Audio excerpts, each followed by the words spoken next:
Praise the lord.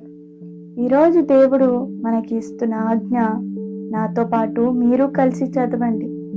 ఎఫెసీలకు రాసిన పత్రిక 6వ అధ్యాయం 10వ వచనం. ప్రభు యొక్క మహాశక్తిని బట్టి ఆయన యందు బలవంతులై ఉండుడి. మరి ఒకసారి చదువుకుందామా? ప్రభు యొక్క మహాశక్తిని బట్టి ఆయన యందు బలవంతులై ఉండుడి. ఆమేన్. హల్లెలూయా. నా ప్రియ సహోదరి సహోదరా, బైబిల్లో ఉన్న ప్రతి వాక్యము లేదా దేవుని ఆజ్ఞలు మనం చదివినప్పుడు ఎందుకు, ఏంటి, ఎలా అనే ప్రశ్నలు వేసుకోవాలి.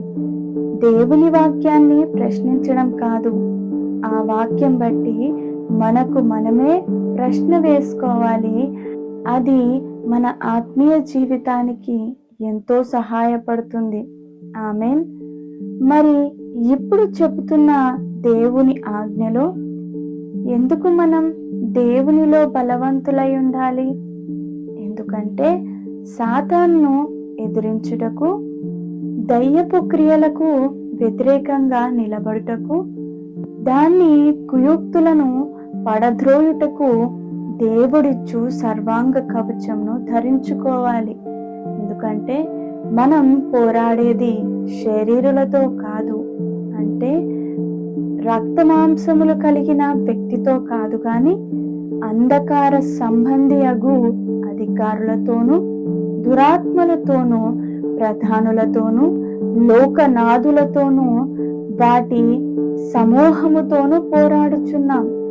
కాబట్టి ఆపద దినములో అన్నిటినీ నెరవేర్చుటకు, నిలబడుటకు శక్తిమంతులగునట్లు దేవుడిచ్చు సర్వాంగ కవచమును ధరించుకోవాలి. హల్లెలూయా. దేవుని వాక్యం చెప్తుంది, ఆయన శక్తిలో నిలబడుటకు 7 సూత్రాలు, అంటే ఫార్ములాస్ లాంటివి అన్నమాట. అవేంటంటే, మన నడుమునకు సత్యం అనే తట్టి కట్టుకోవాలి, నీతి అనే మైమరును తొడుక్కోవాలి, పాదములకు సమాధాన సువార్త వలనైన సిద్ధ మనస్సు అను జోళ్ళు తొడుక్కొని, విశ్వాసం అనే డాలు పట్టుకొని, రక్షణ అనే శిరస్త్రాణమును, అలాగే దేవుని వాక్యమును ఆత్మ ఖడ్గమును ధరించుకొని, ఆత్మ వలన అన్ని విషయములలోనూ అన్ని సమయాలలోనూ విజ్ఞాపన చేస్తూ మెలకుగా ఉండాలి. ఆమేన్. దేవుని శక్తిని బట్టి ఆయనలో బలవంతులుగా ఉండుటకు నీకు కావలసిన మొదటి వ్యక్తి పరిశుద్ధాత్మ దేవుడు. ఆయన లేకుండా మన ఆత్మీయ జీవితంలో ముందుకు కొనసాగించలేము. ఆయన సహాయం మనకెంతో అవసరం.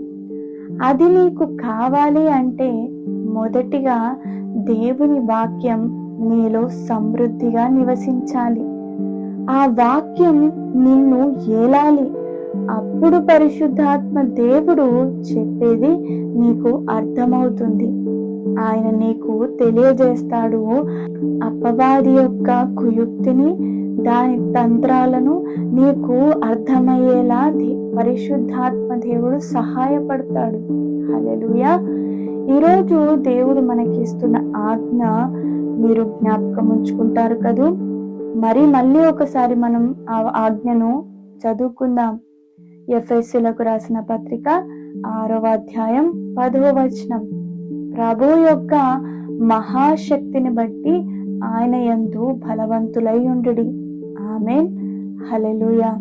ఈరోజు దేవుడు మనకిస్తున్న ఈ ఆజ్ఞలో మనందరం కలిసి నిలబడదాం.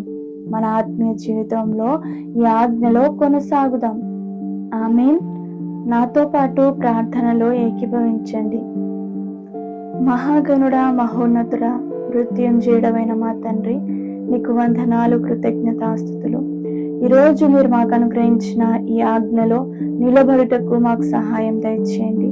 అవును ప్రభువా, మేము పోరాడునది శరీరులతో కాదు గాని, అవును ప్రభువా, అంధకారపు శక్తితోనూ, అవును ప్రభ లోకనాథులతోనూ, మరి దురాత్మల సమూహముతోనూ మేము పోరాడుచున్నాం కనుక ప్రభా, అవును తండ్రి, నువ్విచ్చు సర్వాంగ కవచమును మేము ధరించుకొని అపవాది వేసే కుయుక్తులను, తంత్రములను మేము ఎదురించుటకు శక్తిమంతులమవుటకు ప్రభా నీ పరిశుద్ధాత్మ సహాయం మా అందరికీ కూడా దయచేయమని ప్రార్థిస్తున్నామయ్యా.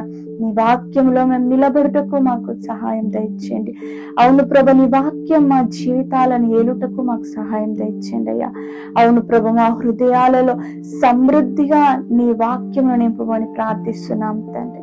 యేసయ్యా, నీకు వందనాలు, కృతజ్ఞతాస్తుతులు. ఈ ఆజ్ఞలో మేమందరము కూడా నిలబడుటకు నీ పరిశుద్ధాత్మ సహాయం మా అందరికీ దయచేయమని ప్రార్థిస్తూ మహిమ, ఘనత, ప్రభావములు నీకే అర్పిస్తూ నజరేయుడైన యేసుక్రీస్తు నామములో ప్రార్థిస్తున్నాము మా తండ్రి.